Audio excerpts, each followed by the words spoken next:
بسم الله الرحمن الرحیم. سلام علیکم برادرای عزیز گرامی و خواهرای محترمه.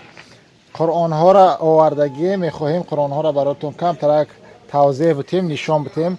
قرآن ها بسیار قرآن های خوشرو، زیبا، در قالب های گوناگون، دیزاین هاشون، رنگ هاشون گوناگون و مختلف هستند که انشاءالله نگاه کنید خطاشون را نگاه کنید چقدر خطای خوب و خوانا دارن که برای کسی که میخواد قرآن یاد بگیره قرآن بخونه خیلی آسان است. همین ها را همچنین این قرآن ها را با به صورت خیلی رنگی داریم، مثلا 7 رنگ، 6 رنگ، 5 رنگ داریم که نه برای کسایی که مثلا با کم ترک سلیقه رنگی دارن میتونن دریافت بکنن. این قرآن های ما برادرها هم از نظر جلدهاشون جلدهای بسیار زیبا و خوشرو طراحی شدگان، هم از نظر اندازه و سایز حجمشون که مثلا نگاه کنید در دستون راحت میشه گرفته و قرآن به خوبی تلاوت کرده و خوانده و ثواب برده.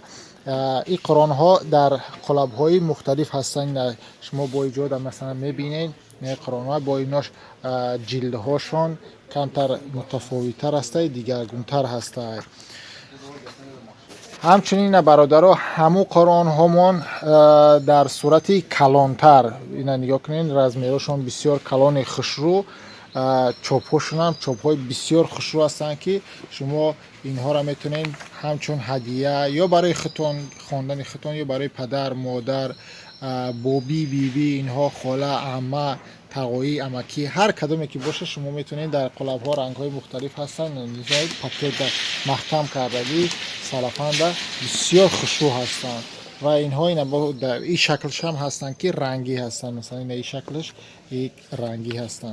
انشاءالله که بیاین ای مگزین های ما بخرید. با همچنین هستن ای قرآن هایی هستن که انا با چاپ هاشون دیگه هسته به صورت بسیار خوشرو هستن.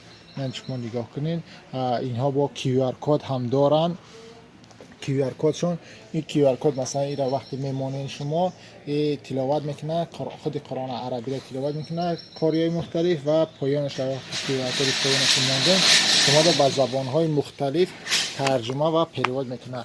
اینها را نگاه کنید برادرها در رزمیرهای گوناگون هستند. این قرآن های ما رنگی هستند، در رزمیرهای گوناگون هستند. ان شاء الله که این قرآن ها همه اینها برادرها به صورت آپتوم داریم و رازیسته داریم که شما میتونین ای مغازه مصطفی شاب در فود سیتی دی ام اتاج 7 لینیا پاویلیون 34 دریافت بکنین.